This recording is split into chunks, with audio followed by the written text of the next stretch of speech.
각 종단 조직의 중심에는 인간 육신을 쓰고 살면서 깨달았다고 간 예수, 석가, 마호메트, 공자 등이 있습니다. 이들이 이미 차원계에 가서 본인들이 살면서 설한 고급 지식은 진리가 아니었음을 알고 있을 텐데요. 그렇다면은 인류의 지금 절반이 본인들이 풀어놓은 지식에 묶이고 매여서 살고 있습니다. 그러면 이제는 다는 아니더라도 각 종단 조직의 지도자들한테 나타나서 그들이 육신을 쓰고 살았을 때 이적 기사를 행했던 것처럼 몽시를 주든 선몽을 주든 느낌을 주든 환상을 주든 해서 내가 살아온 것은 지식이었고 이제는 이 정법 진리가 나왔으니 이것을 따라라라고 할 수도 있을 것 같은데 왜 그렇게 하지 못하는가가 궁금하고요. 그러면 지금 이 지식사회에서 지식인들은 그들이 한 역할에서 어떤 참된 가치를 가져야 하는지 궁금합니다. 예. 그분들이 깨달았다라고 말한 적이 단 한 명도 없습니다. 앞에 이렇게 뭐 석가, 예수, 뭐 마오, 메드가 됐든 뭐 메트가 됐든 그런 거 깨달았다라고 이야기한 적이 단 한마디도 없다. 없습니다. 누가 이 사람들을 깨달은 사람들로 만들었느냐? 추종자들이 만드는 것이다. 그래가지고 그 뒤에 사람들한테 그렇게 가르치고 있는 것이다. 근데 왜 나는 그렇게 안 깨달았다 소리를 그 석가도 못 했고 예수도 못 했냐? 육신이 딱 분리되는 순간에 정지되고 단순함으로 내가 지어내서 어떤 말도 할 수가 없게 돼 있다. 영혼은 무언가를 재생산을 할 수 없는 것이다.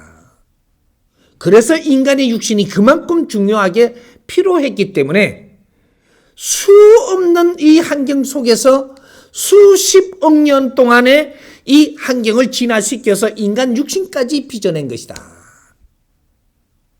요 인간 육신을 빚어내고 나서 우리가 내 영혼들이 이 인간 육신으로 차고 들어와서 지금 이 우리가 이야기 듣는 신도 아니요 동물도 아닌 중간 사이간자를 써서 인간이라는 소리를 하는 겁니다. 1000년 전 돌아가면 내가 깨우쳤다 할 수 있는 때가 아니에요. 왜? 지식이 질량이 모자라서 그런 소리를 못 할 때입니다. 그래서 그런 소리 했다라는 자체가 있을 수 없는 때다. 이 말이죠. 근데 오늘날에 왜 전부 다 그런 사람 많이 나오죠? 내가 예수다. 내가 하느님이다. 내가 전지전능하다고 자꾸 이러죠. 지금은 그렇게 할 수 있는 때인 거죠. 왜? 진화를 해갖고 전부 다 컸습니다.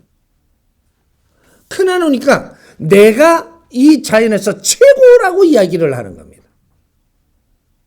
지금 그런 이야기를 한다 하면은 이해를 합니다.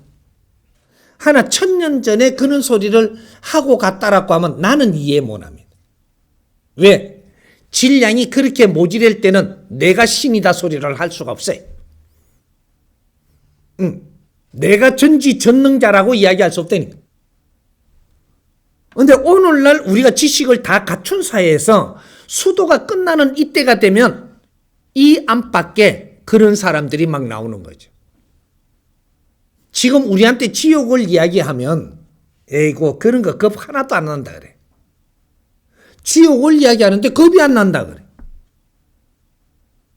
100년 전에만 해도 지옥을 이야기하면 겁에 발발 떨어서요. 근데 지금은 그런 게 지옥이 문 닫은 지가 언제인데 지네 아직까지 지옥 타령이라고. 지옥도 질량이 작은 자가 가는 거지 질량이 크면 지옥을 못 가요. 그래서 지옥이 없어지는 거라. 갈 자가 없는데 이제 뭐하노? 왜 내를 요 데리고 오는데 이하고 달라들긴데.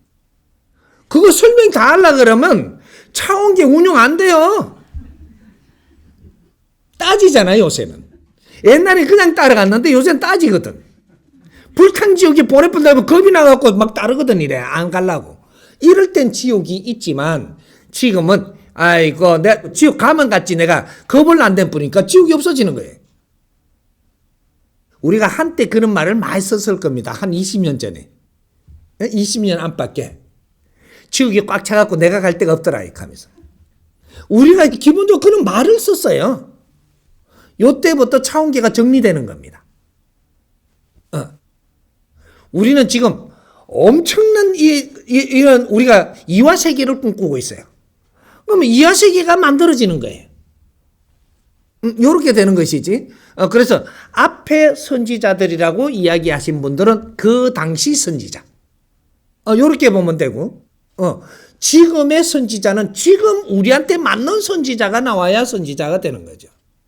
요럴 때는 우리 선지자들은 그때 선지자라 한 분들은 기록이 직접 남길 수가 없었을 때고 기록이 안 남았습니다.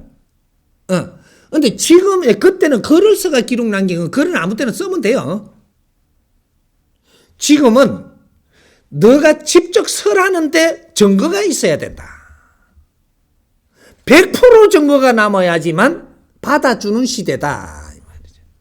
이럴 때는 기록이 분명하고 증거가 남아서 이 증거가 세상을 바꾸기 시작을 한다.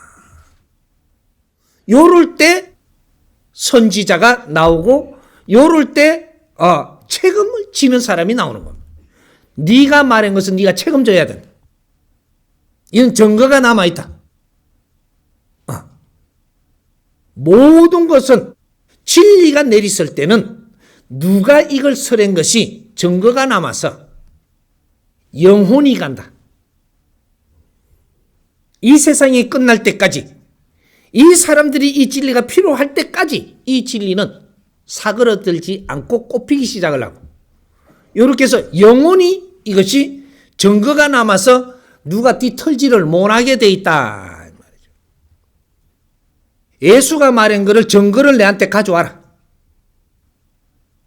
그때 형상을 내한테 지금 증거를 가져와라. 석가가 그렇게 했다면 그 증거를 가져와라. 모든 것은 증거에 입각해서 가는 것이다 이 말이죠. 오늘 말한 것은 오늘 말한 사람이 책임질 것이요. 잘못한 것도 그 자가 책임질 것이라. 내가 말을 함부로 해서 사람을 현혹시키고 이거 아닌 거짓을 했다면 그 자체로 네가 표나게끔 죽을 때 표가 날 것이고 네가 증거를 바르게 남겨서 사람을 이롭게 했다면 그 또한 표가 날 것이라. 결국은 존경받고 멸시받는 데서 표가 일어나기 시작을 한다. 과거의 거는 과거의 것이지 지금 이 시대에 갖다 대려고 하지 말고 과거의 것으로 가지고 우리는 무엇을 얻었는가를 생각을 하라. 그걸 감사히 여기고 우리가 선지자들 앞에서 노력을 하고 희생한 분들이 바르게 평가를 내주고 우리가 바르게 그 길을 찾았을 때 그분들이 해탈하고 그분들의 희생의 보람을 가지고 다음에 좋은 기운으로 이 세상에 태어나서 마지막 일생을 가질 것이다. 그래서 천상으로 다 올라옵니다. 우리는 그분들을 천상에서 맞이할 준비를 해야 될 제일 1세대입니다. 우리는 천상에 가서 천상을 잘 닦아놓고 우리를 위해서 희생한 우리가 성장을 하는데 희생을 한 이분들을 전부 다 끌어올리기 시작을 할 테니까 그런 영광을 우리가 얻게 된다. 이렇게 이해를 하면 됩니다.